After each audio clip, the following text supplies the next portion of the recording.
Hey up, it's Steve from that old Yorkshire geek. I thought I'd forgot to add myself to the screen then. Welcome to my midweek live news stream where I've got some news articles for us to have a look at and other stuff as well. And also my review of episode 3 of Star Wars The Acolyte. And Josh Temple's here. Never fear, Maddie's here, harpoon at the ready. We'll need it to be harpooning bad storylines in The Acolyte. Bingley says, cool intro music. I just thought I'd try something a bit different. I'm not keen on it, to be honest. I think I'm going to get rid of it and go back to what I had originally. Right, so, but before we start, don't forget, like and subscribe, share the videos, drop a comment, hit the notification bell if you're subscribed already. We're live on YouTube, fingers crossed. There we go. We should be live on Rumble. So let me refresh it, and hopefully it'll come on. Do I have to press play? Do I have to do anything? No, we're on. Right. And we should be live on Twitch. Yes, we are. Yes, right. Cool. Wingrace says, oh, The Acolyte. Everyone unanimously agrees it's the best episode in years. It's been called the worst television ever. I've seen some pretty bad telly. I don't think it's the worst television ever. But it's not good. It's not good. Right. Later on, I'll be uploading it to Spotify and Amazon Music podcasts and all that stuff. And all the links for the articles are in the description down below. I'll be adding timestamps later. So, right. So, I'll just get on with the blooming review of The Acolyte, shall I? Because it's terrible. I can't remember what it's called. Honestly, can't remember. I've no idea. I don't know what any of them are called. So, right. So, here we go. Let's add it to the stage. Right, off we go. We're just going to go through it like I normally do. Why is it showing me my taskbar? It doesn't normally show the taskbar, does it? I'll go full screen with it. There we go. That's why it gets rid of the taskbar. Right. Here we go. Right, so it begins. It begins 16 years earlier, it says, on Brendok. Where'd they get these names for these planets? I don't know. At least we're not on Tatooine.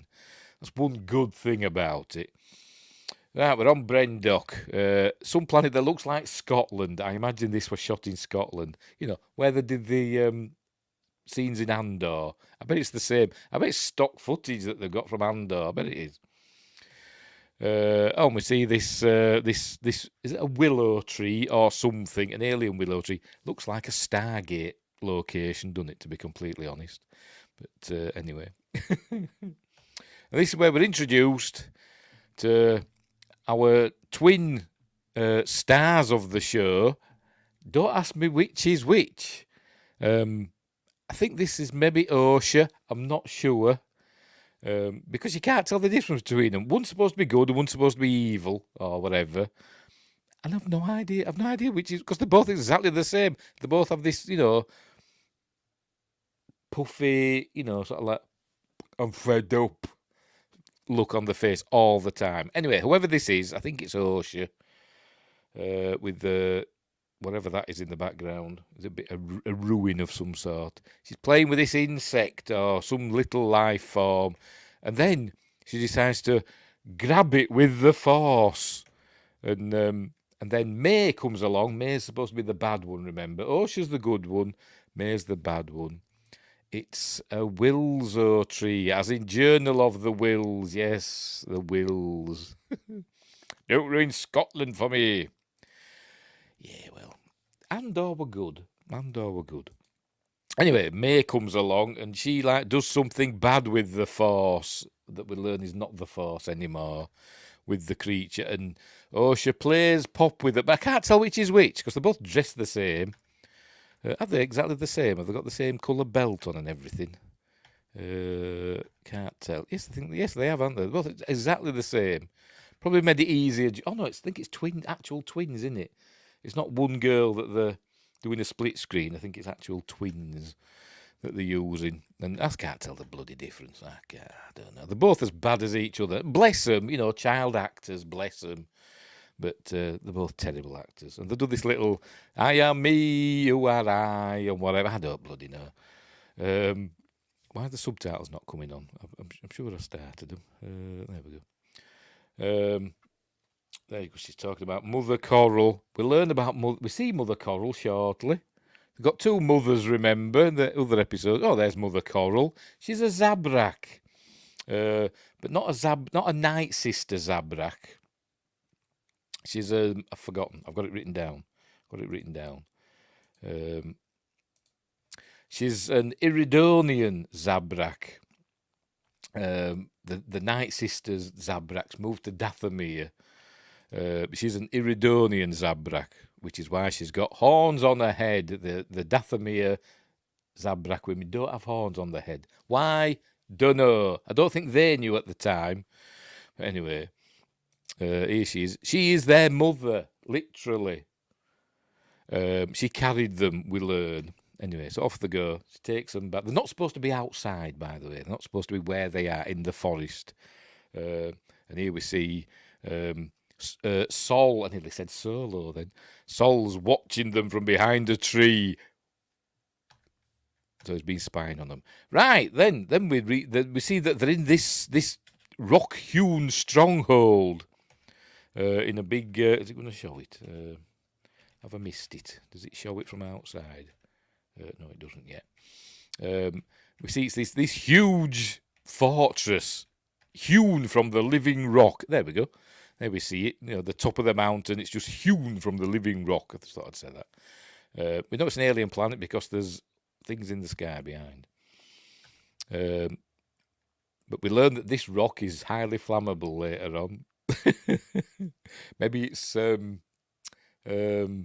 Tylium from Battlestar Galactica. I don't know, but anyway, here they are coming into the thing. There's Mother Coral. They want one of these spice biscuits.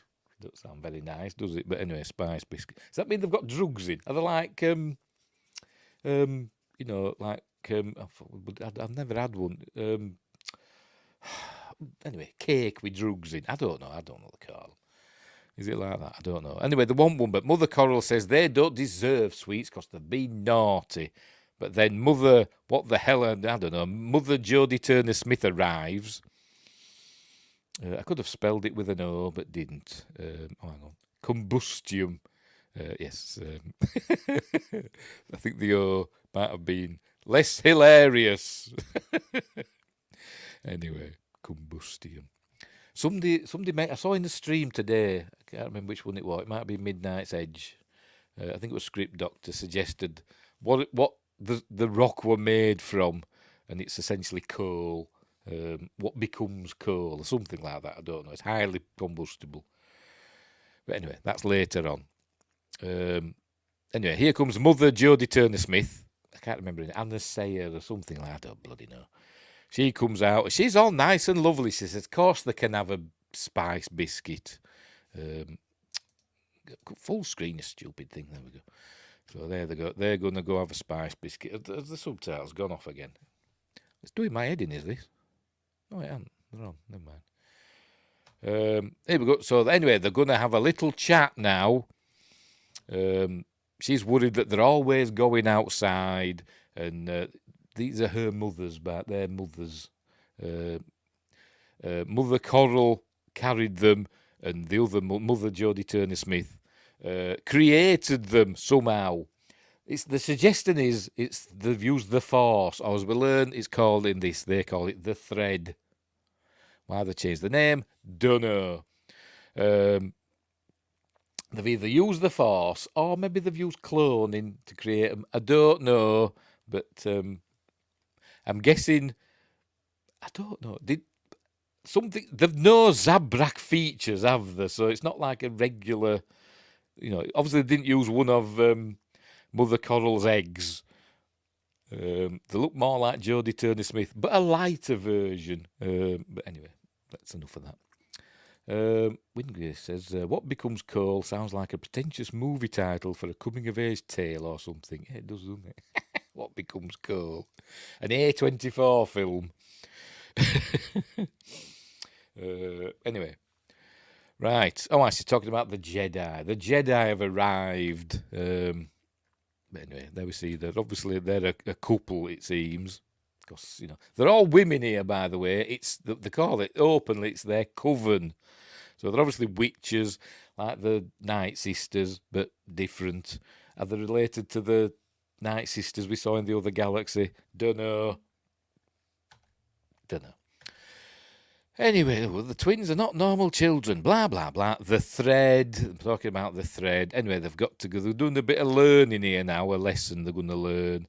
And they're using the thread. All about this. Blah, blah, blah. When she's doing, she thinks she's in Mortal Kombat or Tekken or something like that. Fireball! Basically, that's what she's doing. But they're not interested. They're fighting amongst themselves, these twins, who are different sizes, but never mind. They're not paying attention. Anyway, then there's some sort of alarm. I think the Jedi have arrived or something. I don't know. But something's happening. I don't know. I don't care, to be honest. It were rubbish. It was the longest episode so far as well. 40-something minutes. Anyway, this is where we learn now that Osha doesn't want to become a witch, but May does. And Osha essentially wants to become a Jedi. She wants to go and explore the galaxy and see what's out there. So, anyway. And they're supposed to be, I don't know, they're supposed to be nice witches, these. I don't, they're supposed to be, there's no good or bad, is there, in this rendition of Star Wars? I don't know. Anyway, but he's explaining it all to her, about sacrificing part of yourself for the good of the whole. One, we are one, we are two, we are many. We're going to hear later on. Oh, dear. So, right. There's a sunny setting, and there we see there's moons and planets and stuff out there. So is Brandok a moon of this ringed planet? I don't know. Is that a ringed moon? I have no idea. Right, are they getting ready for some ceremony? It's like an ascension ceremony or something like that, they call it. They're doing their hair. They have identical hair. 16 years from now, they'll have identical hair, except May's grown hers out a bit, or they've just added some extensions. Anyway. So where we're learning that Osha's having doubts about this ascending. They're going to ascend and become, not ascend Stargate style, but they're going to ascend. I don't know, to become leaders of the Coven eventually, something like that. It doesn't really explain it very much. Not that I were listening very well. And Joseph Reach is here. Hi, how are you? I'm fine, thank you very much. How are you? Thank you for joining us. Here we go, doing the Ascension thing. Look, they look like, what they remind me of? Them, you remember in Lord of the Rings, Two Towers, when all the elves arrive at Helm's Deep? Them cloaks just remind me of those. And that's how bows and arrows we'll see in a bit. Where they're doing the, we are one, we are two, we are many, doing all that. We also learned that the galaxy doesn't like people like us. By the way, I think this is, people saying, this is the gayest Star Wars ever, this particular episode.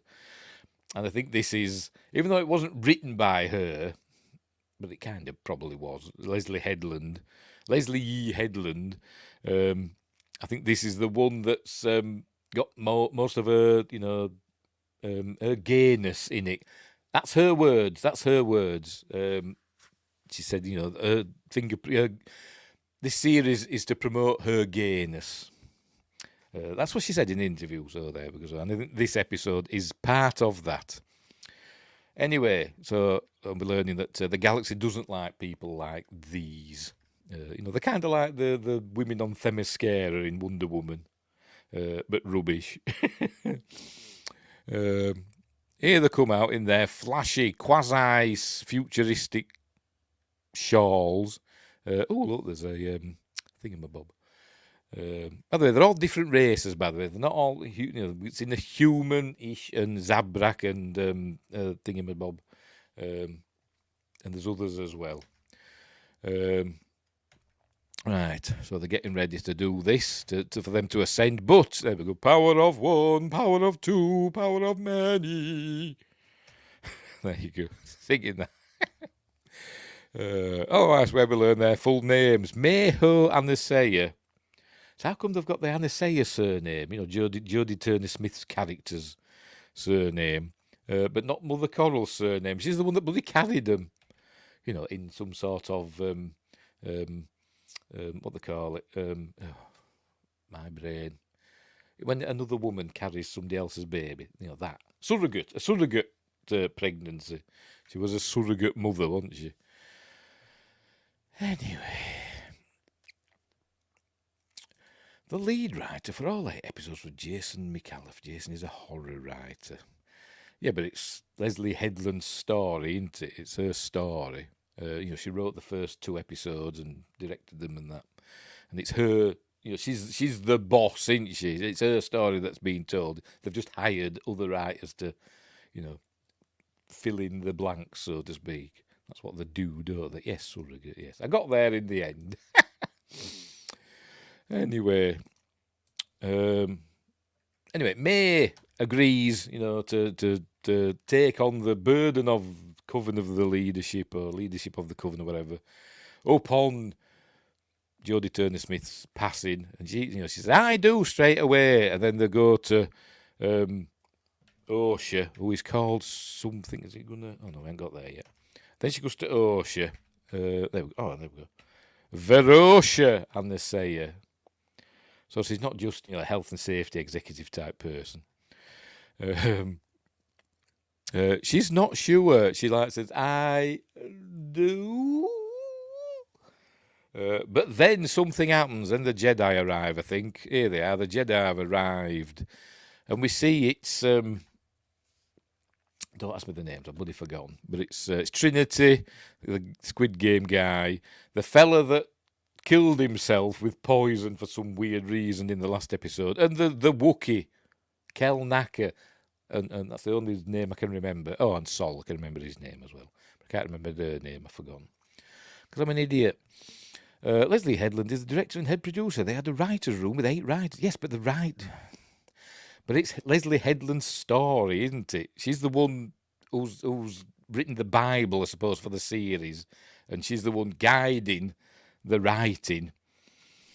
They're all not just writing, this'll sound good, and just writing whatever they want to write. They've got to write what she tells them to write, essentially. That's what a writer's room is all about. Right, anyway. So the Jedi have arrived, and let me see, a Wookiee in clothes. And what's happened to his head? Is it shaved? Is it a Wookiee with a side shave? Is it? It looks like it, doesn't it? Unbelievable. God knows. And we saw all the before we start. We see all they've got the bows and arrows like the elves at Helm's Deep. I'm going to show it. There they are. Look. Are there some sort of futuristic blaster bow like we saw in not Rebels, Bad Batch? That's what I don't know because I didn't use them. Anyway, so there you. And they've come for the kids because Jedi just steal kids, don't they? But anyway, they're acting like, the galaxy's child protection agency, aren't they? There are no children here, she says, but then obviously there are. And here they are, they come out and they talk and say, "We want to test you, that's all we want to do, we just want to test you, and you're not taking our children." And they show them the lightsaber and all that. Look, you would make a very good Jedi, Osha. And then for some reason she agrees to allow him to be tested. I've no idea why. I can sense your disappointment with this show. Can you sense it? Do you like spoilers? I don't care one way or the other, to be completely honest. Don't care. And for some reason she agrees. Charles Xavier would be a good Jedi. Go steal some kiddos. Yeah, pretty much. I forgot they did this with. We saw it in the trailers, didn't we? Is it Torben? His name is. He's the one that, out of grief, or not grief, guilt, poisoned himself, didn't he, in the previous episode? They've made his eyes go black for some reason, and they've got him in the grip of some dark force power. So they're saying, if you want your Padawan to go back to normal, leave the children alone, whatever. Anyway, she says she wants to take the test. So anyway, she reluctantly agrees for them to take the test. So they're going to do it at the Jedi ship tomorrow. So they're wondering what to do. What's going to happen now? So it's going to let them do it. So anyway, and this is where we meet. Is it that the elder witch of the coven? God, I don't know what she is. Is she supposed to be like? I don't know. I got very Maz Kanata vibes. Maybe she's a Maz Kanata. I don't know, but she looks a bit tall, doesn't she? Anyway, so they're going to let them go and get tested. So that's what they do. There they go in there. They go to the Jedi ship, which is parked out there. For some reason, they're told also to lie about the tests. They say, whatever your heart tells you to say the opposite. So they'll fail the tests. So that's what they do. That's what but Osha doesn't want to lie. Anyway, here we see the Wookiee working on a speeder bike, because that's what Wookiees do, don't they? You've always got to see a Wookiee knackling with something. That's got a shaved head. Why would the Wookiee shave its head? God knows.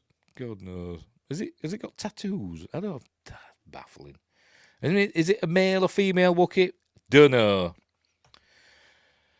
And she goes up and just says hello, and the Wookiee goes and all that, and think, does she understand it? Dunno, because she just walks away. So probably thinking, I've no idea what that Wookiee just said to me.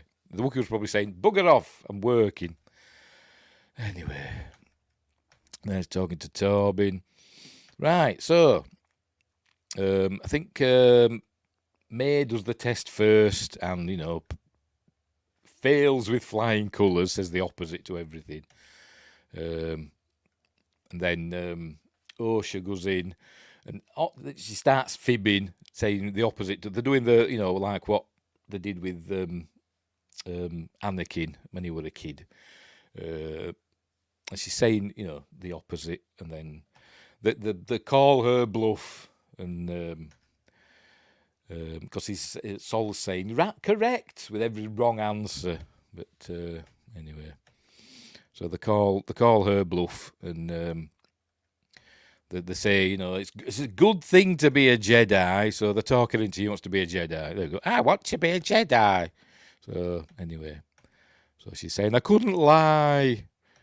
Anyway, there you go. I didn't want to lie. So she wants to be a Jedi.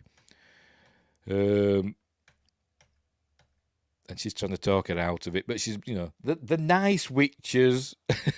Anyway, I can share with you the master is, and also a major character development is also another shock that no one has spoiled on the internet yet. I don't know. I've got a story coming up about there may have been, inadvertently, really, leaked who the master is.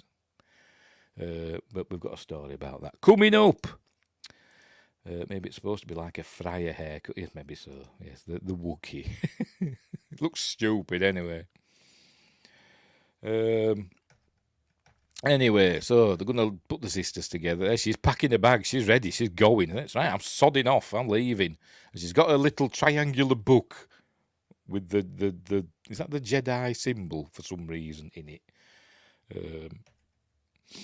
And May's angry because they've got to stay together because they're twins. So May doesn't want her to go, and she says, "I'll kill you if you go." Oh, eh? But she steals the book and runs away and locks her in. And in this this fortress that's hewn from the living rock, did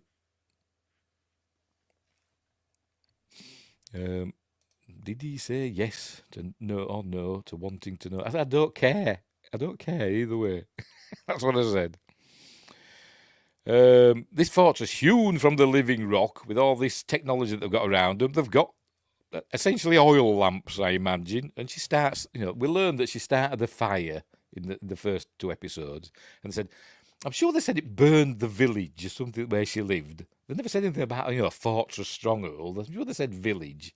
So I was imagining, like an oldie-worldy village with, like, buildings made from wood and stuff like that. Burnable structures. Maybe a thatched roof or two. Something. You got that impression, didn't you? But no, it's like I say, it's a highly flammable rock-hewn fortress. There it is. So it's all burning, but she gets out. She takes this panel off and crawls through this Jeffrey's tube. There she goes, and oh my!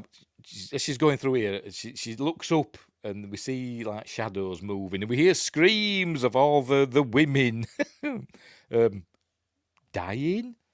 I don't know, but anyway. Then she gets to this this area with this bridge, and there's some sort of big power thing in there of some sort, maybe a generator. I've no idea, but it blows up anyway. There it goes. And Osher and May are separated from on this bridge. I don't know what she's doing. I don't know what May is doing down there, but and then Sol appears out of nowhere as well, by the way, and May falls. It all collapses. May falls to her death, and then Osher falls, but Sol grabs her and makes a meal out of it. He doesn't. It really makes a meal, holding on with his hand.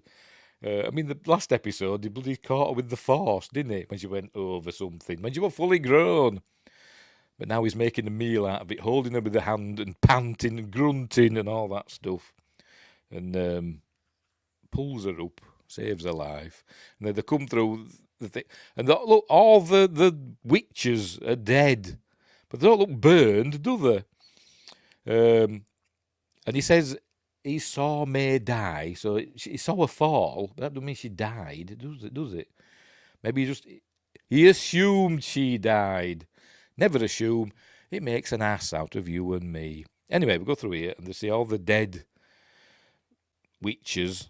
They don't look burned. There's not even any fire in here, is there? Maybe a bit of smoke around the edges, but there's no fire. Is that a bit burned? I don't know, but they don't look burned at all. So is it being some Jim Jones, Jonestown thing going on? Have they got some Kool-Aid? I've no idea. Heaven's Gate sort of thing. That's Mother, what's her face? Jodie Turner-Smith.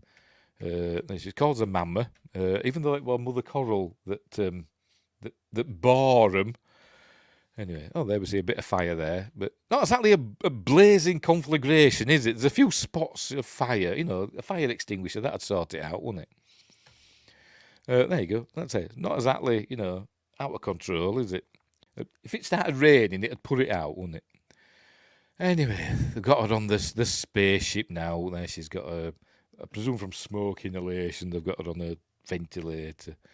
And they say, we're off to Coruscant, and I was telling her, May started the fire. I thought, no, I was bloody there. That's how I do it. And she's telling her, everybody's dead. Everybody's dead. Why is Dredge Tiger showing us the YouTube symbol? I don't know. Are we still going on YouTube? We seem to be. Anyway. Telling that everybody's dead. She's saying we must go back, we can't, because everybody's dead, blah, blah, blah. So it's saying to her, come with me, you'll be my Padawan. I mean, we've been here before, haven't we? I think that's the end, actually.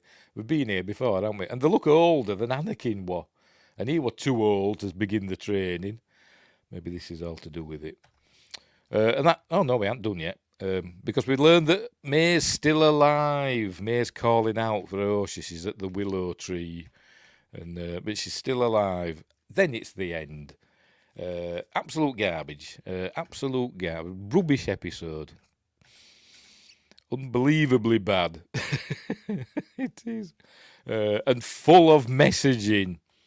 This is, full bore DI messaging.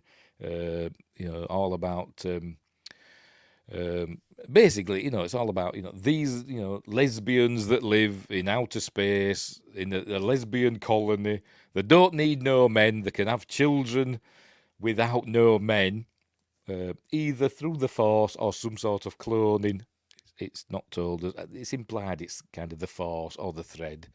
So does this mean they're going to be the precursors to Anakin? Does Palpatine at some point in the future learn what happened here and learn the process? Don't know. But it was bloody terrible. There was another line as well. What was it now? Oh, one of them says, I don't know if it's Coral or Anastasia, says they're old enough to decide what they want to do. Or the way they want to go, and thought, well, that's a definite, that's a reference, that's an age of consent thing, isn't it? Because they're always trying to lower the age of consent, aren't they?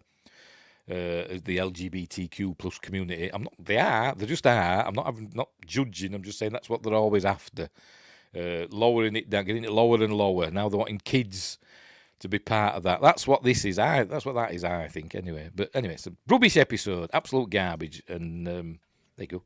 If you wish, you would train as my Padawan. It's up to the council, isn't it, really? Not up to him or her. Bloody awful. Bloody awful. I'm not even going to give this a score. I was quite generous with the first two episodes, I think.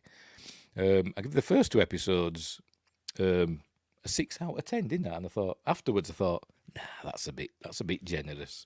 Maybe a 4.5 at a push. Anyway, bloody rubbish. Bloody rubbish. It is. Nearly halfway. I mean, at least it's only 8 episodes. So I bet they're not going to get any better. Right, let's get on with the news, shall we? Let's get the news up. Right. So, first up. If Sci-Fi Quest were here, not being ill and stuff like that, he'd be happy about this story. Zack Snyder, it's from Empire, Ben Travis. Zack Snyder confirmed Rebel Moon Director's Cut titles and Netflix streaming date. So they've got different titles and everything. They're not The Scargiver and, was it Child of Fire, whatever the other were called. First one. By the way, apologies, if you can hear my chair's gone all squeaky. I need to give it some WD-40 on it, but anyway. Right, before either of his Rebel Moon films had been released, Zack Snyder was upfront about his plans to release entirely different cuts of his sci-fi saga. The two-part galactic epic, largely inspired by Seven Samurai, I think it's more than inspired, was released on Netflix first, with part one. Netflix first, with part one, A Child of Fire in December, and then with part two, The Scargiver in April. But those were the 12A rated family-friendly cuts, telling Snyder's story in a way that was suitable for a wider age range. From the offset, though, the filmmaker was clear about his intentions. A director's cut of the entire experience would be coming too, with significantly longer runtimes and much more hard-edged material in the mix. Now we have more information about what that involves. As confirmed by Snyder himself, the Rebel Moon Director's Cut will be streaming from 2nd of August, both parts of which are set to release on the same day. And those new versions will come with slightly different names. Slightly different. The Director's Cut titles are now chapters rather than parts, going by Chapter 1, Chalice of Blood. Speaking of horror writing. And Chapter 2, Curse of Forgiveness. Both of those new names hint towards that darker tone, blood and curse, though the changes they contain and the runtimes they now clock in at are yet to be announced. And there's his tweet or X post, whatever you call them these days. And some images. Here's the official synopsis for the newfangled iterations. Delve further into the mythology and madness of Zack Snyder's epic sci-fi saga in the viciously sexier, bloodier world of Rebel Moon Chapter 1, Chalice of Blood, and Rebel Moon Chapter 2, Curse of Forgiveness. In Snyder's director's cut, a peaceful settlement on the moon in the furthest reaches of the universe finds itself threatened. We know the story, don't we? Blah, blah, blah, blah, blah. And there's some fresh images. So anyway, there's a weird thing going on there. Kind of reminds me of Blade Runner 2049, or whatever they called it. Kind of reminds me of that. And there's that king with all his soldiers. I presume it's his king, the king. Or is it the usurper, Belisarius? I don't know. How the director's cut of Rebel Moon is received remains to be seen. The regular editions received a critical reception. Most people hated it, it seems. I didn't mind them, to be honest. I didn't love them, but I thought they were all right. Though Snyder's extended editions of Watchmen, yes, the Ultimate Edition of Watchmen, I think is it called the Ultimate one? It's a masterpiece, anyways, Watchmen. And Batman vs Superman: Dawn of Justice, again, the Ultimate Cut is amazing, apart from Lex Luthor chap, was it Alexander Luthor, whatever, apart from him. And particularly his Snyder cut of Justice League are widely regarded as superior to the theatrical versions. Maybe come 2nd of August, we'll all owe him an apologetic curse of forgiveness. Sci-Fi Quest, if you're watching. In the meantime, we're off to enjoy a nice warm chalice of blood. Yes, it has to be warm. Because you don't want chilled blood, do you? I don't think I'll be watching. Don't be so miserable. Get it watched. You've got to. It's your job. Dear. So there we go. I'd forgotten all about it, to be honest. I'd forgotten that he was doing director's cuts. And it's not far off. It's August, isn't it? So it's only just over a month and a half away, isn't it? I'll watch them, I suppose. Well, I'll start watching them, unless they're rubbish. But I quite liked the family-friendly versions. So I'll probably watch these. So there we go. Blood wine, yes, with some gas. Right, let's move on. I forgot what I'm doing. There we go. Star Wars news now. Star Wars news. Hang on. There we go. This is from comicbook.com. Charlie Ridgely. Star Wars. Daisy Ridley reveals how many movies her Rey return will be for now. Daisy Ridley set to return as Rey in an upcoming Star Wars feature film. We'll see, won't we? Rey is returning to the Star Wars galaxy in a brand new feature film from director Sharmeen Obaid-Chinoy. Again, we will see. I'm not holding my breath. Daisy Ridley's reprising it, but they said that about the Acolyte, didn't they? They said that had never happened. And look what we've got to put up with now. Daisy Ridley is reprising her role as the hero of the final trilogy in the Skywalker saga, with the upcoming movie set to take place 15 years after the events of Star Wars: The Rise of Palpatine. There is plenty to be excited about when it comes to Rey's anticipated Star Wars return. But don't put the cart before the horse and start thinking Ridley is ready to lead another trilogy. On a new episode of the Smartless podcast, Ridley told co-host Sean Hayes that she has only signed on to play Rey in one additional Star Wars movie. At least that's the case for now. She also said that she expects to get the first pages of the script for the new Star Wars film soon-ish. And she's been saying that for months, hasn't she? Pardon me. It's very cool, Ridley said of Obaid-Chinoy's Star Wars film. Different writer, different director. It'll be quite a different feeling, I imagine. The Rise of Palpatine was met with middling reviews. That's generous, isn't it? Yes, Rise of Palpatine. And the Sith won. Yes, they did. Middling reviews. It's bloody awful. But funny. It's that bad. I mean, The Rise of Palpatine is a film it's so bad, it's quite entertaining in a weird sort of way. I think it is, anyway. When it was released in 2019 and is known as one of the weaker films in the Skywalker saga. Light speed skipping, etc. The criticism of the film wasn't often aimed at Ridley, though, who stood out as one of the strongest and most consistent aspects of the entire sequel trilogy. I do like Daisy Ridley, I must admit. I do like her as an actress. She's okay, and she plays Rey well. It's just the character's not very good. Her return as Rey can only be a good thing, even if she thinks it might take a while to get back into the rhythm she developed over the 3 previous films. I honestly have had moments where I'm like, I don't know if I remember what I did as Rey, Ridley told Total Film. It's really strange. I think the whole thing will feel so different anyway with a totally different team. I'm in a very different place than I was. I'm probably going to be one of the adults, and initially I was the youngest person on set, which is a weird feeling. Oh, I thought we'd done then. I would also hope that it's a lot of the same crew, Ridley continued. I imagine there'll be a lot of the same people involved. At least in, supervisory capacities, I would imagine.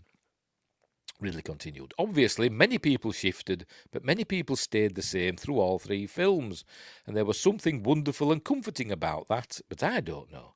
It all remains to be seen. I would hope it feels natural in some way, but also like, I don't know, it's like a new adventure. I'm hoping it's sort of a bit of both. The new Rey film is one of multiple Star Wars films currently in development. The point being development. Dave Filoni's The Mandalorian and Grogu is the only one of the bunch with a release date and a terrible title.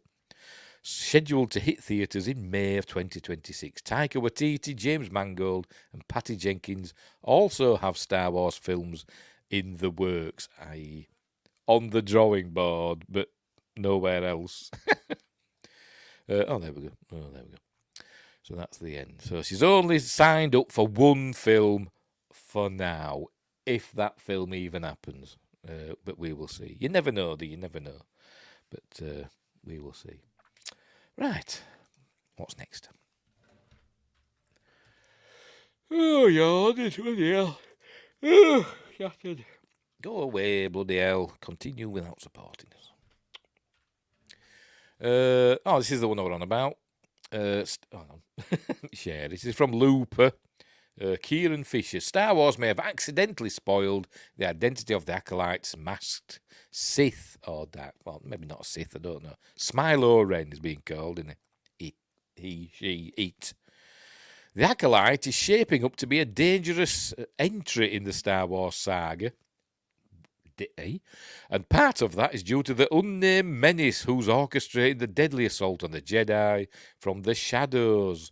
May, Amandla Stanberg, has been unless she's a kid and then she's somebody else, has been executing Jedi at the behest of a mysterious Sith, or Sith-like person, who doesn't want to be discovered, but a behind-the-scenes video might have revealed his true identity.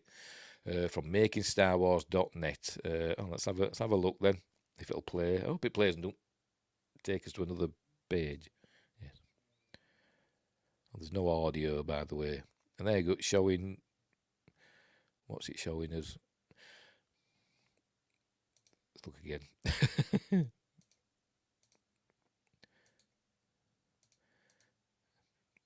Is it Manny? It is anyway. Anyway, we'll get a description. The clip, which was shared by the makingstarwars.net account on X, formerly known as Twitter, is it going to be like that forever now? Shows Kimia, Manny Jacinto, is it Jacinto or Jacinto? I've no idea. Rocking an attire that looks very similar to the outfit worn by the masked Sith on the Acolyte. Of course, it's also possible that this is Kimia's twin, as identical siblings are a major theme in this series. So is everybody going to be a twin now? So let's not jump to conclusions about the young trader quite yet. Still, one thing is certain. He's not a trader, though, is he? I don't think he is. I think he's like an agent, isn't he? He took over that apothecary shop, didn't he? Now it'll come back as Twitter classic soon. We'll see. I don't think Elon will be ready to give up his X thing quite so easily.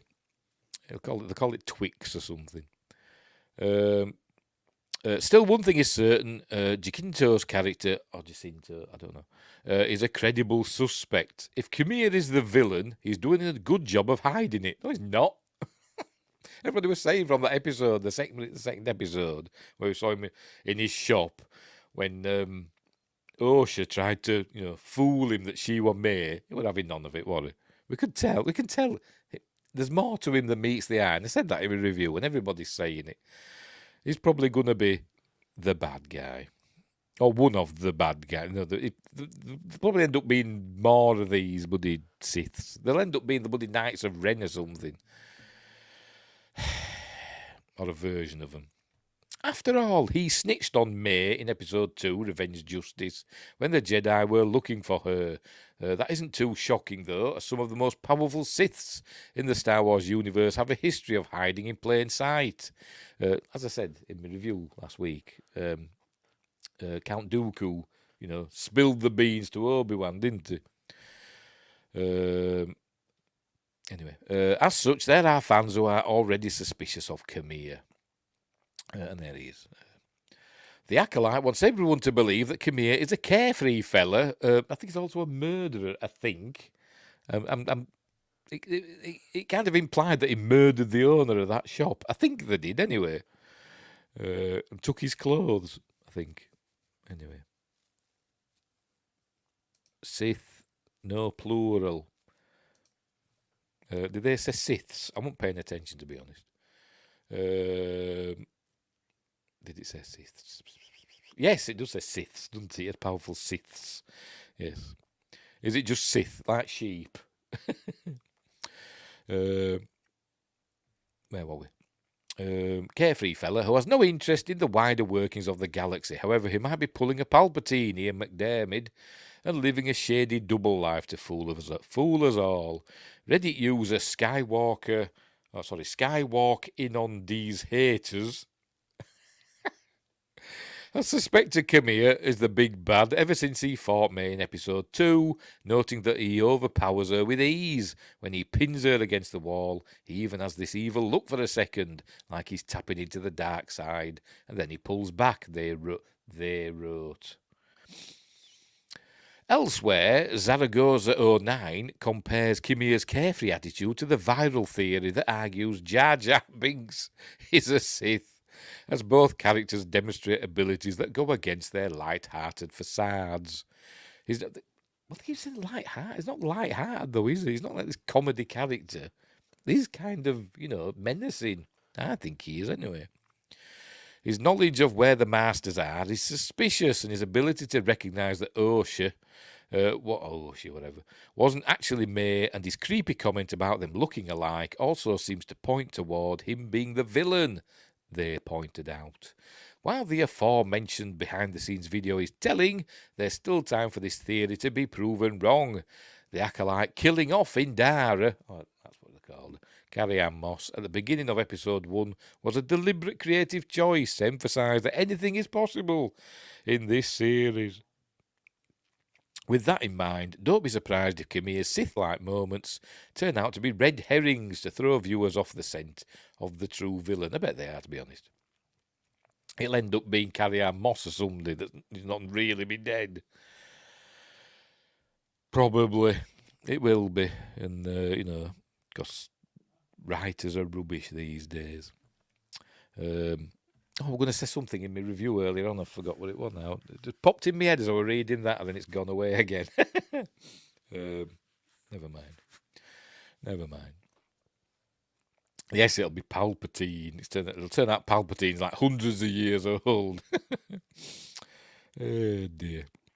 Of course, we don't actually know much about him, do Palpatine? I know there's been like EU books, haven't there, about Palpatine and about his early days, but that's EU, innit, I think. I think it's, legends or whatever they want to call it. So they could say he's hundreds of years old for all we know. using the dark powers of the Force to extend his life, what he learned from Plagueis, etc. I wish I could remember what I was going to say about in my review. Oh, that were it. Why were they all guilty? The Jedi, why did they feel guilty? Or particularly, I forgot his name already. Begins with a T. Him. Him that took the poison. Because did they murder all those witches? We didn't hear any lightsabers flying about, did we? We didn't hear and all that. They just screamed and died. Anyway, I don't know.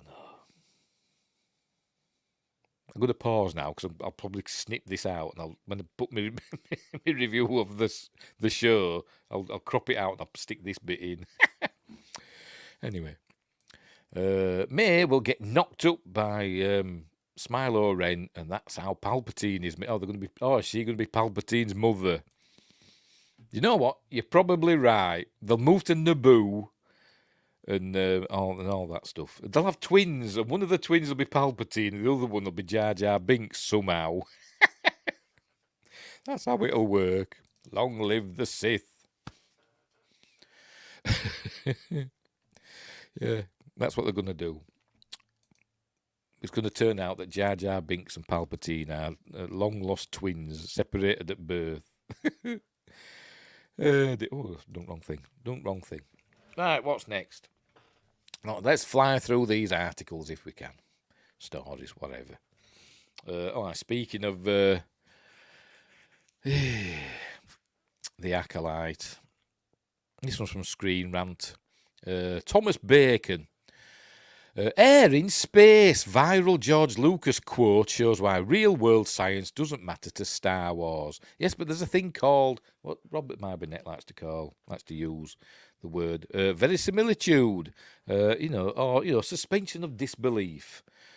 Anyway, in the wake of the Acolyte premiere, a viral George Lucas quote is showing just why Star Wars was never scientifically accurate. We know it's not scientifically accurate, but it's got to have some level of believability. Nobody's particularly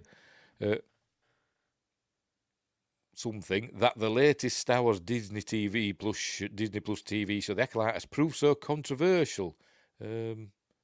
Surprised, maybe? Nobody be particularly surprised that the latest has proved so controversial. Proofreading thing of the past. The Star Wars fandom is well known for being divided and divisive. But some of the criticisms are somewhat odd, partly because of the fan base have become, all your base belong to us, all your fan base belong to us, have become focused. Oh, because parts of the fan base have become focused on a scene, sorry, we're right, it's me as an idiot, on a scene in The Acolyte featuring fire in space. I mean, I covered this in my review last week. The argument is that flames require oxygen to burn, so scientifically speaking, the entire scene should be impossible. Well, yes, it should. It should. But there is a way to show, fire or heated things in space and have it kind of believable, but not have it looking like a campfire with wind blowing and stuff. Anyway. Paul Duncan, author of the Star Wars Archives Episode 4 to 6, has shared a quote from George Lucas himself that was already doing the rounds in response to this criticism. Discussing the Millennium Falcon, Lucas noted that he wanted there to be a little drift in the freighter as it turned, as though it was facing air resistance. In my world, there's air in outer space, Lucas quipped, when I want it. And here's the tweet, air in outer space, blah, blah, blah, blah, blah. And there's the quote. There's air in outer space when I want, and they're using that, that offhand quote, I suppose, from George, just to show that he wants things to move in a certain way. But it's not because there's air in outer space that it drifts. It's calling it air resistance. He's wanting it to look as though it's what's the word? Momentum. It's momentum in it that you're thinking about when you see a ship drift into a corner. It's got momentum going another way until the thrusters kick in, and it starts going, in a different direction. That's verisimilitude. That's, suspension of disbelief and all that. You work out a way to explain it. You don't say there's air. I mean, technically there is. Space, technically, it's not a vacuum. It's just very, very, very nearly a vacuum. Even in deep space, there's like several atoms of, gas or whatever per square foot. So it's not technically not a vacuum, but near enough. Anywho, George Lucas never had any intention of being scientifically accurate, insisting from the beginning that it was science fantasy instead. In fact, that's why Lucas chose the name lightsabers. He worried that the word laser sword, even though he's used it in The Phantom Menace, would distract people with discussions about how they worked. Lucas simply wanted viewers to suspend their disbelief and enjoy the show, which we did. Immersing themselves in a fantastical story of heroes and villains, but it only goes so far. It only goes so far, which is why a lot of people have problems with The Force Awakens. I mean, I really enjoyed The Force Awakens, but even my suspension of disbelief wavered when it showed Starkiller Base blowing up that star system. I forgot what it's bloody called now. No, that's something else. Blowing up that star system, and they could see it from another planet, God knows how many light years away, and they could even hear it. I mean, that's taking it a bit far. That's stretching the suspension of disbelief.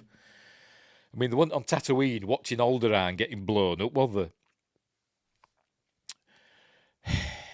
Lucas's Star Wars featured so many moments that aren't scientifically accurate, whether overtly or in subtle details. It's same in Star Trek. Star Trek, they always say, they've got science advisors and stuff like that, and they try and get it as close as possible. But really, it's not very scientifically accurate. It's Star Trek, to be completely honest. But it has verisimilitude, mostly. What's more, Lucas didn't care at all. He was simply telling a story, and he wasn't interested in nitpicking. There are actually several scenes in Star Wars lore that already feature fire in space. The Phantom Menace, for one. And none of them proved insurmountable for audiences in 1977, 1980 or 1983. But when the fire's crackling and sounds like a campfire... bite your tongue, Star Trek is reality. Yes, and so is Stargate as well. So is Stargate. Anyway, the truth, of course, is that the portion of the Star Wars fan base complaining about the Acolyte's fire in space, they're distracting from how bad the Acolyte actually is.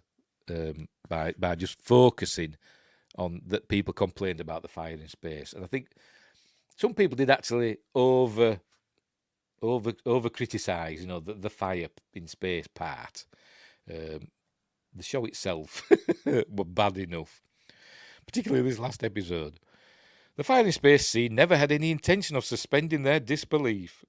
Pardon me, they'd already judged the show, explaining the Rotten Tomatoes review bombing.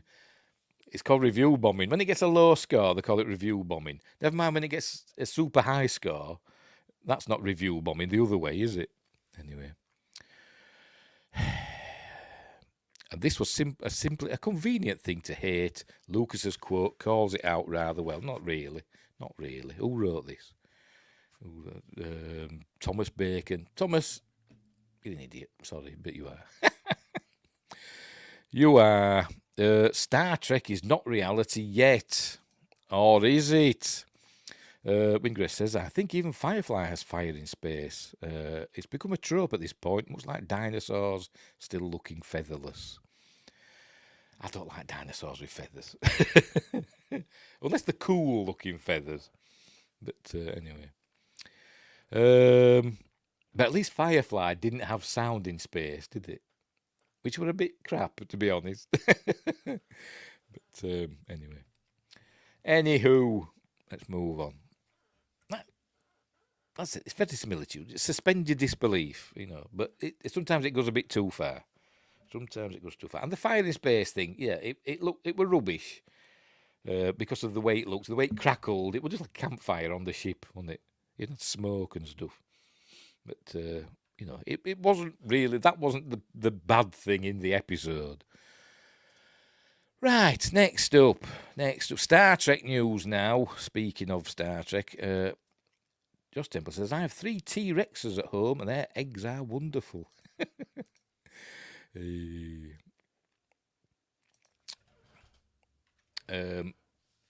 Speaking of, I found a bird's skull in the back. I told you, didn't I? I told you. Hold on, I'll show you it.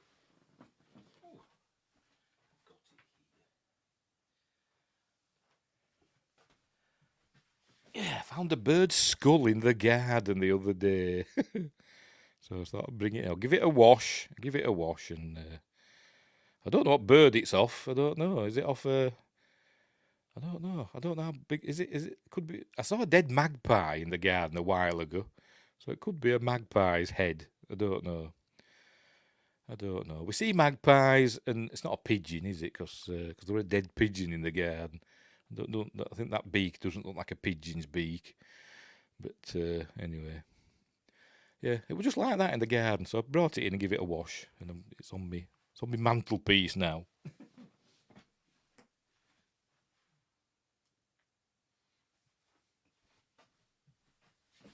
So I hope the ghost of the bird doesn't come to reclaim its mortal remains. Oh dear. Yes, looks like Khonshu. Yes, the Moon Knight, isn't it? Moon Knight. Anyway, where were we? Star Trek news. We're on Star Trek news now. So first up, the big news that arrived yesterday. It's from Variety. Adam B. Vary. Paul Giamatti joins Star Trek Starfleet Academy as the main villain. So I hope he's a villain like he was in what do they call it now?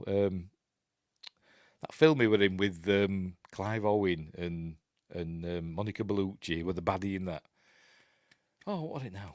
What do we call it? Some Dewey Games. Not first person shooter. Similar title, but not that. I forgot what they call it. Anyway, he was in that. I wonder if he's going to be like that. Probably not. Anyway, set phasers to stunned. In another casting coup, the upcoming Paramount Plus series Star Trek Starfleet Academy has cast Emmy winner and multiple Oscar nominee Paul Giamatti in a recurring guest role as the first season's main villain, who has a sinister connection to the past of one of the yet-to-be-cast cadets. Giamatti joins Holly Hunter, who Variety exclusively reported in May is boarding Starfleet Academy as the Academy's captain and chancellor. Sometimes you're lucky enough to discover that one of the great actors alive is also a huge Star Trek fan, and meeting Paul was one of those miraculous moments for us, said co-showrunners Alex Kurtzman, Boo, and Noga Landau in a statement.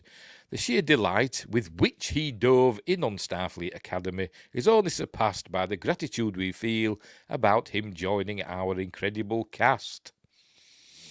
While Star Trek shows have always featured an impressive array of acting talent, rarely has a Trek show launched with quite this much star power, underlining how much of a priority Starfleet Academy has become for Paramount Plus, CBS Studios, and Kurtzman's secret hideout.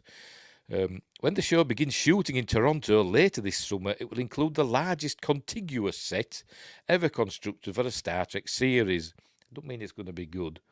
An academic atrium spanning 2 stories with an amphitheatre, classrooms, a mess hall, and an idyllic walkway lined with trees. Does that mean it's got to be mostly set then, hasn't it, at Starfleet Academy?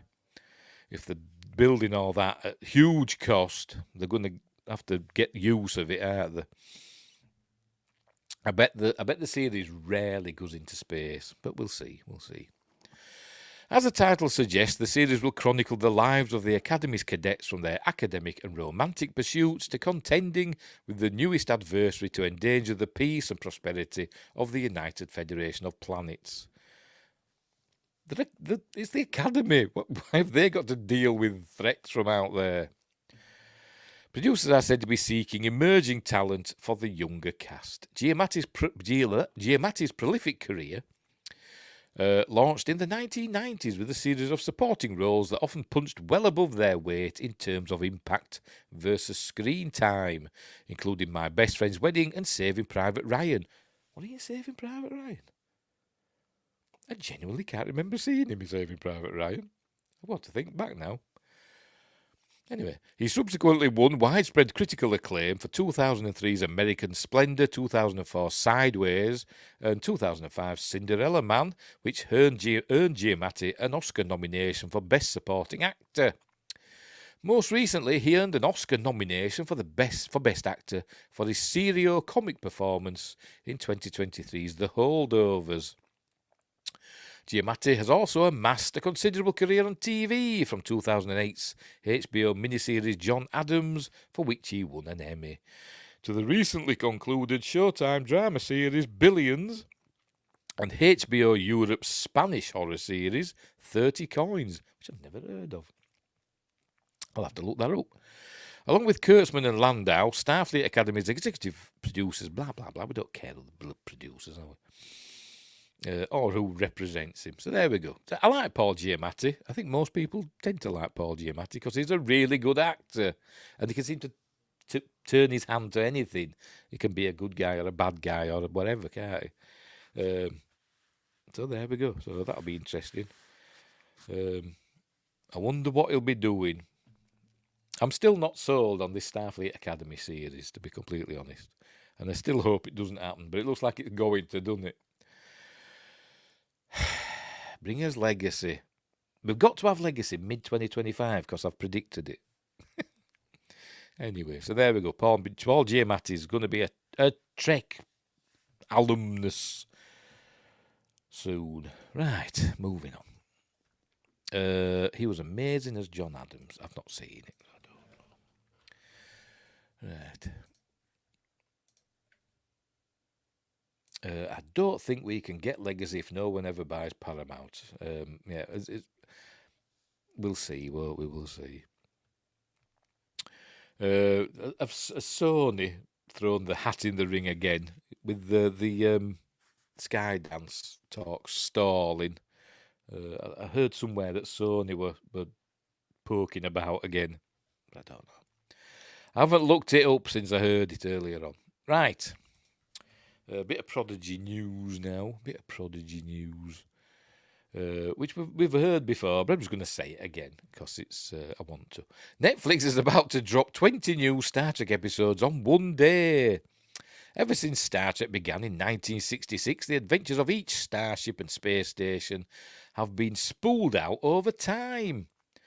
Shows like The Next Generation, Deep Space Nine, Voyager and Enterprise all debuted new episodes weekly, and so, like most TV shows, waiting for future instalments was part of the format.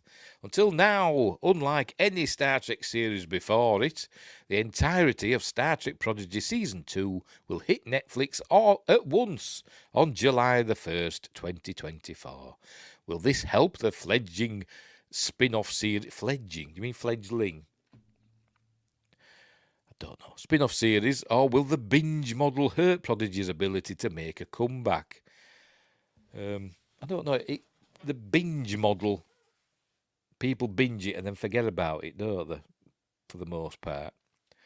And, you know, they get it over and done within a week or so, and then they're not talking about it. It's forgotten, isn't it, after a few weeks? But anyway, so that's what'll happen with Prodigy.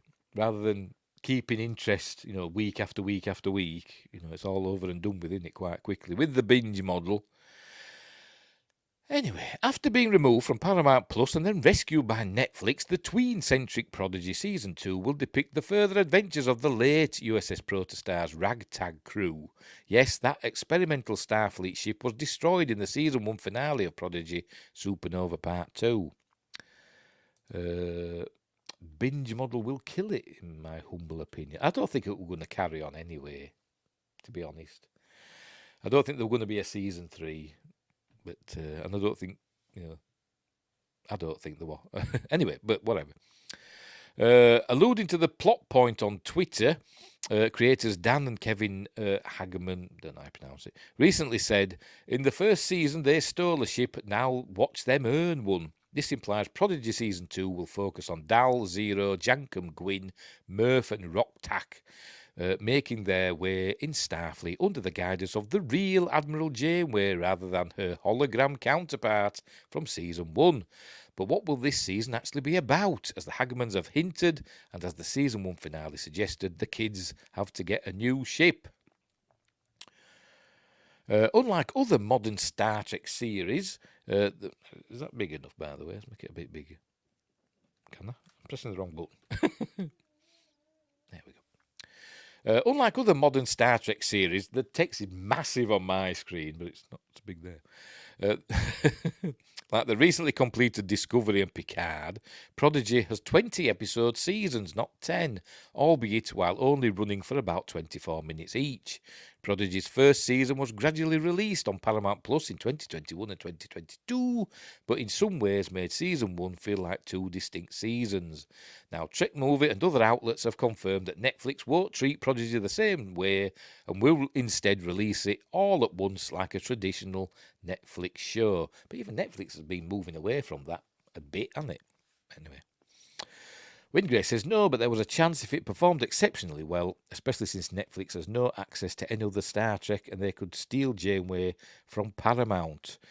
I mean, it all depends, though, doesn't it? If everybody... It depends on the quality of the series. The Netflix model, or whatever they call it, the Netflix way of doing it, I've read somewhere, is that if a series keeps its audience all the way through, or most of it, it gets another series.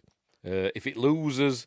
Between the first episode and the last episode, if it loses more than half of its audience between the first and last episode, then it'll get cancelled. That's what I've heard. So, if it keeps its audience, you never know. You never know. Anyway, Weird Trek Culture dropped their Paul Giamatti video whilst you were doing the story. They must fear you. Nobody fears me. Because no bugger watches me. Anyway, where were we? So, yeah, you never know. You never know. It all depends, I suppose, how much money the Hagemans say it'll cost to do a season 3, to get all the animators, back and all that. How much will it cost Netflix to do a season 3? But never say never. Never say never. Anyway, is this good for Prodigy? Possibly, despite being aimed at a younger audience. Prodigy... It was a Nickelodeon co-production, wasn't it? And you never heard about Nickelodeon after that. Was it ever shown on Nickelodeon? God knows.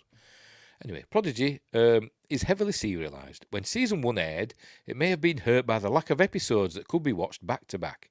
Maybe the binge model will be good for families hoping to absorb more of the story quickly. Yeah, because I think people just watch it one after another. I kind of forgot about it, to be honest, when it was airing weekly.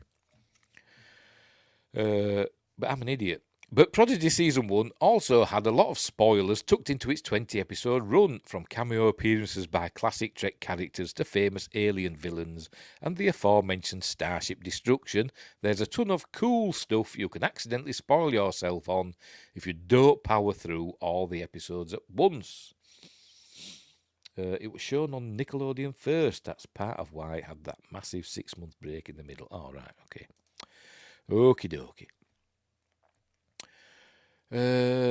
Netflix's big genre shows have been dealing with this for years. A new season of Stranger Things drops at midnight, and suddenly you have to be on guard for spoilers for not just the first episode, but also the finale. No, but they started splitting Stranger Things, didn't they? They dropped the first half of the season, whatever. And then the second half would drop months later, wasn't it? Anyway. But Star Trek has never done this before. The franchise has always rolled out episodes in a way that makes spoilers much easier to avoid.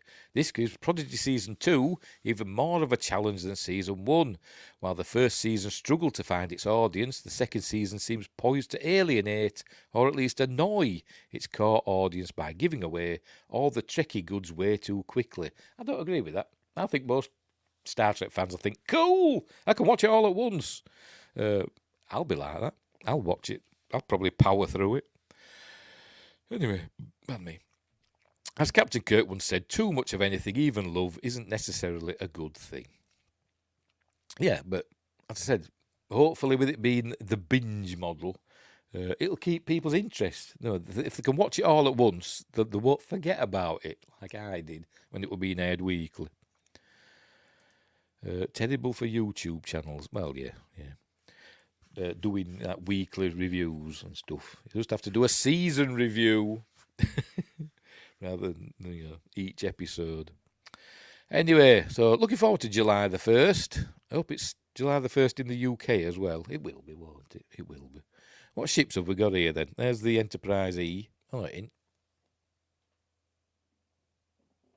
I don't know what it is. But it's a Sovereign class. It's not the Enterprise. Because that doesn't say 1701. It says something else. A Klingon bird of prey. What else we got? I don't know what that is. I've seen it, but I can't remember what it is. And I'm rubbish at ships. I know that's a Ferengi Marauder there. Anyway, never mind. Right. So, it's Canada Day, July the 1st. It says there, move over Canada Day. Must be. It says Ryan Britt. Right, let's move on. What's next? Oh, more Star Trek. Is it going to come on? Sorry, I'm just waiting for the page to refresh. It's doing silly things. Is it a Tellarite ship? I don't know. I've seen it in something else, but I can't think what it is. It might be. Or pack lead or something. I don't know. I don't know.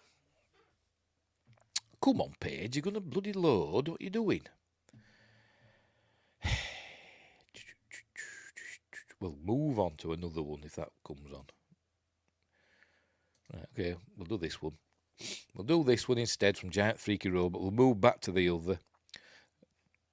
Right, so let me full screen this. Another Star Trek one. This one from Giant Freaky Robot, Chris Snellgrove. Throwaway Star Trek line secretly pays off much older episode. And there's it. It's obviously from Voyager. One of the reasons that by the way, there were a lot of Eye of the Needle stories on various sites today. I don't know. Is it an anniversary of Eye of the Needle or something? I don't know. But anyway. One of the reasons that we love endlessly re-watching our favourite Star Trek shows is that we often discover cool surprises that help us appreciate these episodes in entirely different ways. For example, the Star Trek Voyager Season 7 episode Inside Man includes a line from Reginald Barclay about the Romulans' long-simmering interest in Voyager. It seems like a throwaway line, but this dialogue actually pays off a dangling plot thread from way back in Season 1, Eye of the Needle. And there's, what's his bloody name? He played the Admiral in he's played loads of aliens in Star Trek. He played the Admiral, what's his face, in Enterprise. Anyway, Eye of the Needle, February 20th, 1995, so it's not an anniversary. I've seen that 2 or 3 different Star Trek stories mentioning Eye of the Needle for different things, but I went with this one.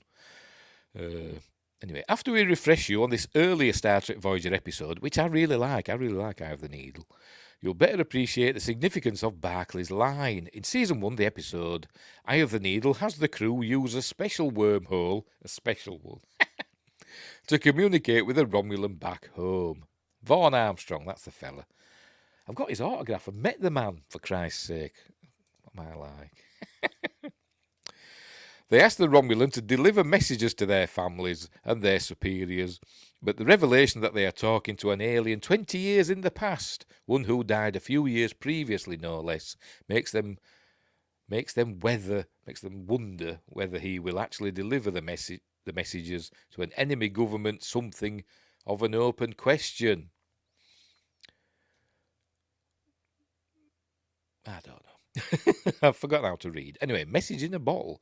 They are successful in their endeavour, and the Doctor tells Janeway that he communicated with Starfleet Command, who had declared Voyager lost 14 months prior in Message in a Bottle.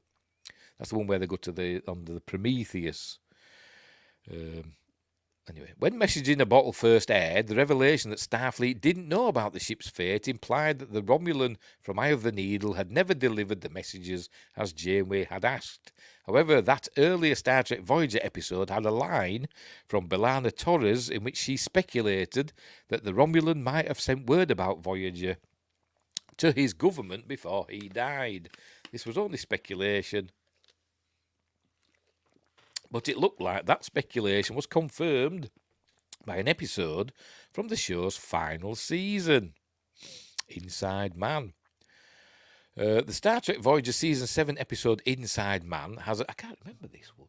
I remember that, but I can't remember what happens in it. Anyway, it'll tell us here. There's an interesting line of dialogue from Barclay that the Romulans have been curious about Voyager for a long time. I know she tricks him, doesn't she? She's a baddie or something. I'm sure she is. That episode never really explains why that is. And there's a chance that the Romulans are simply curious about a Starfleet vessel lost in the Delta Quadrant. After Starfleet learns about Voyager's fate in Message in a Bottle, it would have been easy enough for the Romulans to find out about the ship from the Federation, either openly or through subterfuge. Yes, I'm sure they're spies and stuff. The Romulans knew... it's a fake. With his Romulan ale. However... another thing about Star Trek that annoys me, it's always ale, isn't it? Andorian ale, Romulan ale, Saurian brandy, whatever, never mind. But, it's always ales, isn't it? Bajoran ale. Anyway. However, I have a Star Trek Voyager theory that Barclay's line actually calls back to Eye of the Needle. Simply put, my theory is that the alien did transmit info about Voyager back to the Romulan government, and these officials never bothered to contact Starfleet. That means that the Romulans might have known about Voyager getting lost in the Delta Quadrant years before Starfleet did, and would understandably be curious about a Federation vessel exploring otherwise unknown regions of space. Yes, Saurian brandy. Hang on. I just watched this one. Lol. Ferengi tried to get Voyager home through a force wormhole to sell Seven's nanoprobes. Oh, yes, that's the one. That's the one. Yes, Saurian brandy. And the green one. Aldebaran whiskey. That's green, isn't it? Anyway. I'll probably never know whether my Star Trek Voyager theory... For some reason, that fella reminds me of... what's his name? In Galaxy Quest. You are our only hope. Him. Reminds me. I'll probably never know whether my Star Trek Voyager theory is correct or not, but I love the idea that Barclay's later line is a deep dive reference to a much earlier episode. It helps this fan favourite series feel like one continuous story, even though it lacks the serial storytelling of fellow spin-off Deep Space Nine.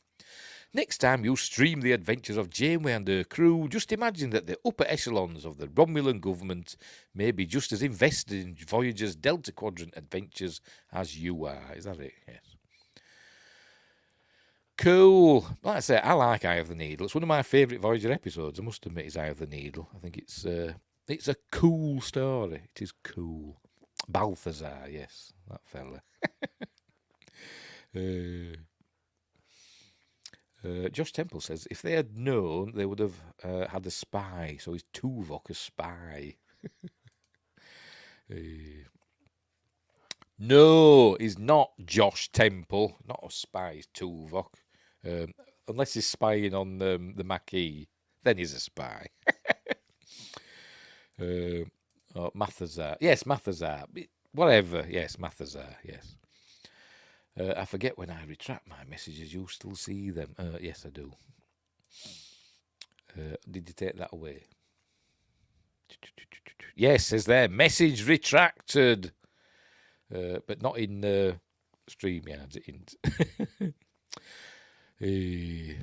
Anyway, right, so let's move on. But yes, I like that episode. And for some reason, it got several mentions in several different articles today, and I don't know why. Right, gaming news. Gaming news. Whoa, shut up. Noisy bugger. He was a spy, though. A double spy, yes. Unless he's spying on the Maquis, wasn't it? But he won't spy for the Romulans. Anyway, right, here we go. Gaming news. Gamers stunned at new Star Wars Outlaws announcement. After further announcements, can you read that? Make that big. After further announcements were made about Star Wars Outlaws during Ubisoft's Forward on June 10th, gamers took to social media to share how stunned they were at how good the game looks. By the way, I didn't see it. I suppose that's it, isn't it, what we're just looking at there. Let's have a look. Yeah, it looks very nice. Pardon me. Ubisoft games generally do look nice. Star Wars Outlaws is an upcoming open-world adventure game releasing on August 30th on PlayStation 5, Xbox Series X or S, and PC, with 3 days early access with Gold or Ultimate Edition, which includes the base game and Season Pass. So that's on Xbox and PC, I presume. Ubisoft Forward is an annual showcase by the publisher revealing more details about what's being worked on and when new titles will be released, and a number of new announcements about Star Wars Outlaws were made during the event. A new overview focused on some of the new locations that can be explored along with different missions. Excuse me. Some have had the chance to play 3 missions in an hour-long demo and reported while some of the mechanics from a Ubisoft game feel familiar, there could be potential for the game to be great in what players can get up to in the open world. Let's say Ubisoft are good at open world games. Let's say they do the Far Cry games and the Assassin's Creed games. They're generally pretty good open worlds, aren't they? But one thing that seems to have stood out to gamers among these announcements was just how good the game looks. They're impressed with features that were shown off too, and the prospect of the game being open world. And Amir says, this is exactly how landing on planets in Starfield should have been. Really wish Bethesda figured out how to do it like this rather than black screens. Star Wars Outlaws looks great. I did watch this bit actually, so we'll play it. So we best be on our way. I'll mute it. They fly down to the planet, Tatooine maybe. Looks like Tatooine, doesn't it? Tatooine-like planet. They fly down and they get closer. And they enter the clouds. We see the clouds there. And they're basically, I think they're just using the clouds as a loading screen, essentially, like now. We're in the loading screen now. They're loading the landscape below, aren't they? So when it emerges from the clouds, there you go. You're above the landscape. So it's cool, isn't it? Cool. Must admit, pretty good. Pretty good. Then you come into land. So anyway, and there's some screenshots from the game. Yeah, looks pretty good. That what we just watched. More screenshots. Cool. But where does the article continue? Oh, there we go. Star Wars Outlaws is set between the events of The Empire Strikes Back and Return of the Jedi. It's developed by Massive Entertainment, who also make Tom Clancy's The Division series, and most recently Avatar: Frontiers of Pandora, which my son's got and he really likes it. And that looks amazing. And he won't let me play it because he's using it. Kay Vess is the main protagonist, a scoundrel who must navigate the criminal underworld to pull off an impossible heist and secure her freedom, along with her loyal companion Nix. And she's not. There's a bit of controversy about Kay Vess, isn't there? That used this gorgeous young woman as the model for the character, and then uglified the character up, give her a bloody square jaw and everything, and made her look manly. Anyway. It will be an open-world game where the player takes on different missions for different criminal organisations, with Jabba the Hutt featuring along with Han Solo in Carbonite. Slero, the main antagonist, is one of the galaxy's elite, living in Canto Bight. I mean, why did they have to include that? Why did they have to include Canto Bight? That'll annoy fans. And leading his own burgeoning and highly lethal criminal syndicate, Zerek Besh says Ubisoft. After a failed job, Slero doesn't take kindly to Kay placing a bounty on her head and sending one of the galaxy's best bounty hunters, Vale, to hunt her down. In search of her freedom from the bounty that follows her, Kay will set out across the Outer Rim, seeking out and convincing skilled and capable outlaws to help her pull off one of the greatest heists the galaxy has ever seen, stealing Slero's fortune. The Pike Syndicate, the Hutt Cartel, and Ashiga Clan all feature along with Crimson Dawn too. What about Kanja Club? Across the Outer Rim, Kay will build her reputation and form tense and ever-changing alliances with each of these syndicates. Kay and Nyx will come face-to-face with their leader, Jabba, in his iconic throne room on Tatooine, but the Hutt presence will be felt across other locations and planets too. That it? Yeah, so there we go. So I'm looking forward to that. I don't know if I'll get it straight away. We'll see. Depends how much it is. We'll see. Did they mean Cenobite as opposed to Cantobite? I have such sights to show you. Bloody droid. Somebody putting money in the drawer and he's firing the bloody coins. Oh, God.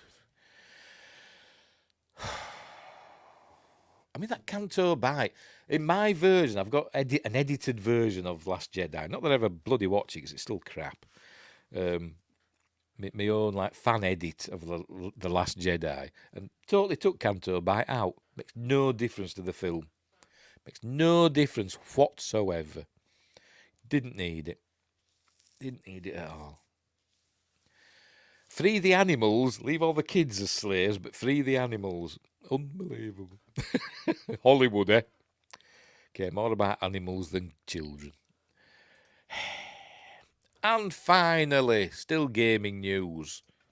This one's from That Park Place. John F. Trent, so it could get spicy. Got to say that now as opposed to bounding into comics. Microsoft and Xbox roasted for making Perfect Dark's Joanna Dark look like a man. It's kind of square-jawed and, a bit... As Austin Powers would say, she does look a bit mannish. Anyway, gamers are roasting Microsoft, Xbox developer The Initiative and Crystal Dynamics following gameplay reveal for Perfect Dark during the Xbox Game Showcase 2024. I played Perfect Dark Zero. I can't remember what I played it on. Was it on the 360 or on my PC? Or maybe it were both. I can't remember. Quite enjoyed it. The company's released a gameplay reveal for their Perfect Dark reboot that sees Agent Joanna Dark arrive in Garden City, and she's tasked on preventing an attack by a man named Carrington. Usually, I thought they were set in the 60s or something, weren't they? Is that? Am I thinking of something else? I might be thinking of a different game, actually. Yes, I am. I'm thinking of a different game. I am, yes. But I have played Perfect Dark Zero, but I was thinking of another game that was set in the 60s. With a female protagonist. What was that one called then? Don't know. Can't remember. I've got it somewhere. And there she is. She actually reminds me a little bit there of what they call her, Olga Kurilenko. I wonder if they used her as a model. But and Josh Temple's just hopped off for a moment. Be right back, he says. I'll twiddle my thumbs till you get back, shall I? There we go, twiddle my thumbs. Show off my t-shirt. Merch. Go into the store section on the YouTube page, or go to follow the link in the description for merch, and buy t-shirts and stuff, and caps and all that jazz, and mugs, etc. Right, following this gameplay reveal, players took issue with the character design of Joanna Dark, noting... It popped in my head the name of that other game. Yes, I was just going to say No One Lives Forever. Yes, that's the one. So who was the character in that? I'm going to look it up now. Who were in that? No One Lives Forever game. Yes, that's the one. Wikipedia. There we go. Kay Archer. There we go. Kay Archer. Yes, it was No One Lives Forever. Yes. Thank you, Windgrace. Told you, he knows everything. Windgrace knows all. Oh, dear. I recorded a video today. It's up on the Patreon page. In a couple of weeks, it'll be on YouTube. But at the moment, it's up on the Patreon page. It's a list, a Star Trek list. And several times in that, I couldn't remember things. And I just said, Windgrace, reply in the comments. Tell me. And hopefully he will. Right, anyway. Where were we? Following this gameplay reveal, players took issue with the character design of Joanna Dark, noting they made her look more like a man than in previous versions of the franchise. Ex-user Manga Lawyer mocked Perfect Dark transforms you into the ultimate secret agent. Joanna Dark's perfectly symmetrical masculine jawline makes her the ideal candidate for disguising herself as a man on the most dangerous missions. One day she's Joanna, the next she's Jonathan. No, I wouldn't be surprised if that was their thinking on the matter. I was going to watch, but it was long ago I waited. Anyway, there you go. That's the thing. So what have they done there? Oh my, that must be Jonathan, and that's Joanna. It's made it even more masculine there. Former World of Warcraft team lead Mark Kern reacted to a side-by-side of the new design and 2005's Perfect Dark Zero character design. He posted, again with the jaw, Perfect Dark Zero. There we go. That's what it looked like originally. You know, like a sexy cyber lady. And there it looks like, you know, a bloke. YouTuber Endymion wrote, they modern audience the F out of Perfect Dark Zero. Bro, what the fresh hell is this? Again with that. YouTuber Melanie Mack, yeah, go eat some butter, wrote, I will never forgive them for this. Joanna Dark gets the modern audience treatment, the disrespect. I don't know if it's disrespect, it's just, they can't help themselves, can they, to be completely honest? Anyway, comic book creator, The Quaff, cool name, shame they gender swapped Joanna. Why is Microsoft afraid of female leads? I mean, it can also be argued they've uglied up Lara Croft as well, haven't they? There were some shots or whatever from a upcoming Tomb Raider game or something, and they kind of square-jawed Lara Croft a little bit, didn't they? Oh, crikey. Anyway, maybe he'll mention this. Novelist John A. Douglas also posted, she looks like Duke Nukem in a Karen wig. Yeah, she does. It just kind of reminds me of somebody, and I can't think who. It might be Homelander or something like that. Michael Allred also wrote, they must have hired the same consulting company as the Horizon Forbidden West developers. Yes, because they made, I forgot the name of the character in that. Made her look a bit more mannish in that as well, didn't they?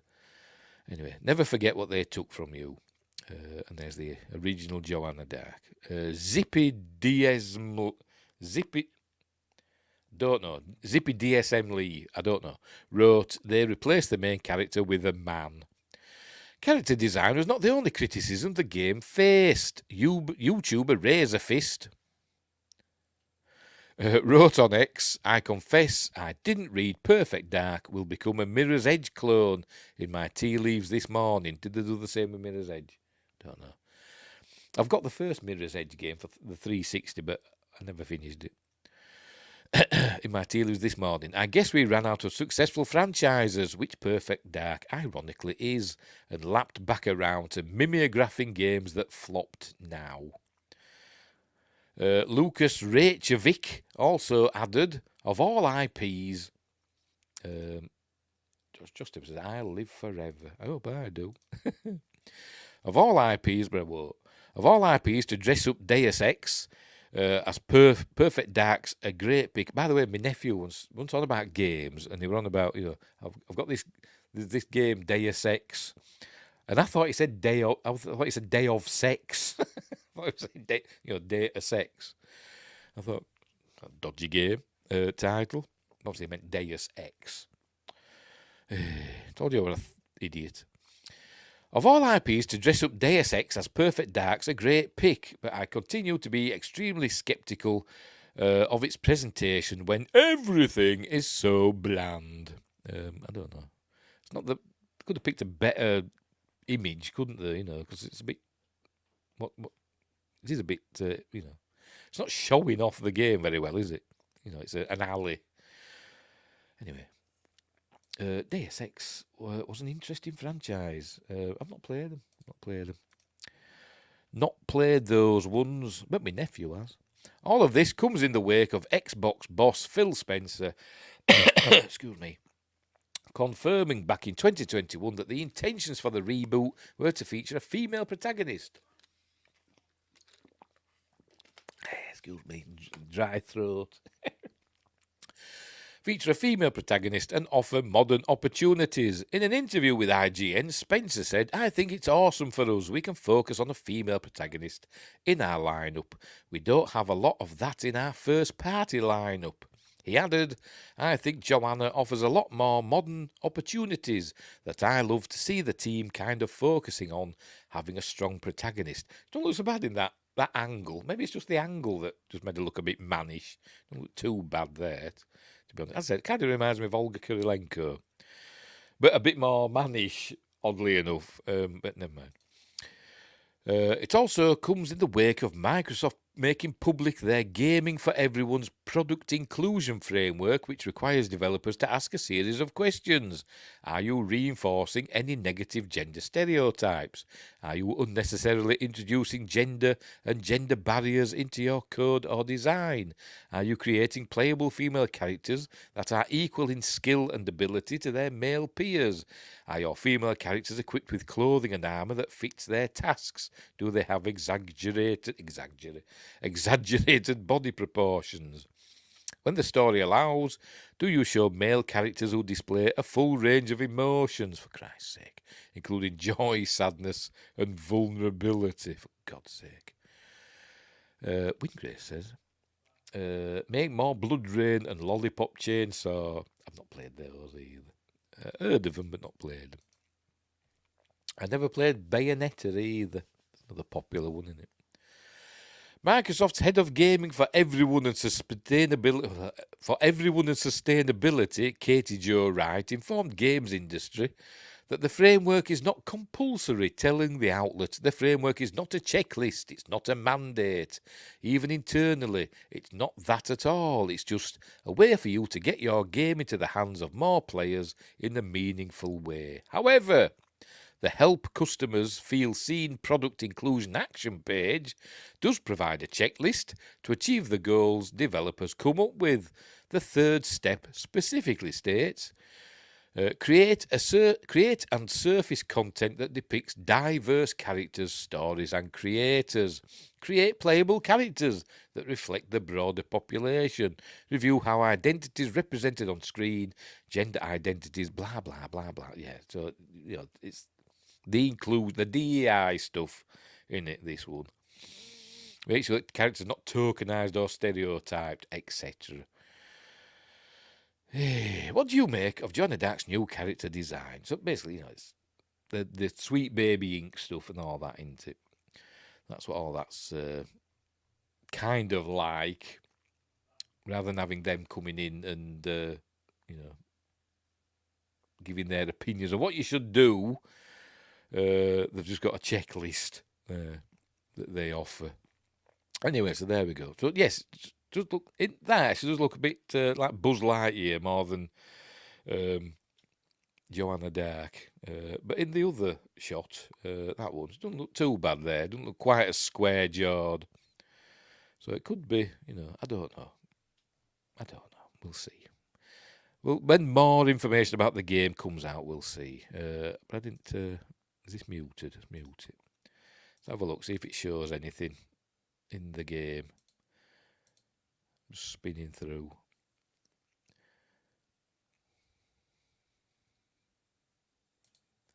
I mean, how often do you see the character in the game? 'Cause it's a first-person shooter, isn't it? It's just like cutscenes and stuff. Won't it? Yeah, not really showing. Not really showing the character in the video, is it? Oh, there we go. Oh, went too far. Go back again. Taking a helmet off. I mean, is that supposed to be Joanna Dark? I suppose so. But didn't linger, did they? They didn't linger. Anyway, so there we go. We'll see what happens when the game comes out. Maybe they'll tweak her to look a bit more feminine. But I bet they don't. And I wish Valiant Renegade would spell his name right. It's one L, mate. It's one L. You've got an amazing voice. Spell your name right. Anyway. Right, where are we? Here we go. Right, that's it, I think. Let me double check. I think that was the last story. Yes, it was. It was. We're done. We're all done and dusted. Right, so we'll leave it there. What's coming up next? Let me move that. On Friday's Appointment with Fear this week, we're looking at Q, the Winged Serpent, which is a lot of fun, terrible acting, but it's a fun film. So that's coming up on Friday. Next Monday, for Magnificent Mondays, I don't know how to put it, there it is Deep Impact from Mimi Leader. Oh, excuse me. An asteroidal, well, it's a comet impact movie that I think is miles better than Armageddon. But anyway, that's just me. Not a double feature, no double feature. Not yet, anyway. Right, so we'll leave it there. We will leave it there. So thanks, Win Grace and Josh Temple, and who else did we have? We had Dredged Tiger. I think we were Dredged Tiger. And we also had Joseph Ricci, who, I don't know, I don't think he liked me. I don't think he liked that I didn't like, or didn't like that I didn't like the Acolyte, and he buggered off. Never mind. I didn't like Deep Impact's ending. Oh, I did. I thought we're all right. I thought it were good. I like Deep Impact. I think it's a good film. I think Armageddon's a fun film, but it's not that good. But Deep Impact, I think, is a good film, and it always sets me off. So I might be crying on Monday as we're watching it, particularly the scene where she grabs the kid and puts the kid on the helicopter. Gives the kid her seat on the helicopter. That always sets me off. Anyway, spoilers. Right, so we'll leave it there. So thanks for watching. Wherever you are, look after each other. And until next time, I'll see you.